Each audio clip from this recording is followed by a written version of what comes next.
Start பண்ணிக்கோ. Happy greetings. I'm Rani Manushki. I'm going to tell about India and man-made disasters. விவசாயம் தான் இந்தியாவோட பேக்போன்னு சொல்லுவோம். இப்போ நம்ம டிஜிட்டல் இந்தியா ராக்கெட் சயின்ஸ்ல நிறையவே அச்சீவ் பண்ணியாச்சு. ஆனா இந்த குளோபலைசேஷன்னால நிறைய டிசாஸ்டர்ஸ் ஃபேஸ் பண்றோம். வருஷம் நவம்பர் டிசம்பர் மழையும் வருது. பிரேக்கிங் நியூஸ்ல சென்னை மும்பை ஃப்ளட்ஸும் வருது. இந்த 2 மாசத்துக்கு இதான் டாபிக்கே.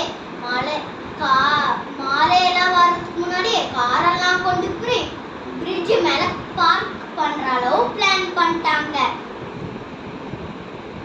செடி வைக்க ஒரு சின்னதா குழி தோறினா கூட பிளாஸ்டிக் பாக்ஸ் தான் அதிகமா இருக்கு. அதனால மழை தண்ணி மண்ணுக்குள்ள போக முடியல. Wayanad landslide, Delhi air pollution, list ரொம்பவே பெருசு. இதுல நம்ம என்ன கத்துக்க போறோம்? Plans more trees, no set to plastics. Area extension பேர்ல மரத்தை வெட்டி வீடு கட்டக்கூடாது. பாண்ட்ஸ்ல, லேஸ்ல, வாட்டர் அவுட்லெட்ஸ்ல இதெல்லாம் வீடு கட்டக்கூடாது. தண்ணி கேன் போட வந்து சார் தான் அப்படின்னு தண்ணி கேன் வாங்குற நம்ம ஆக்சிஜன்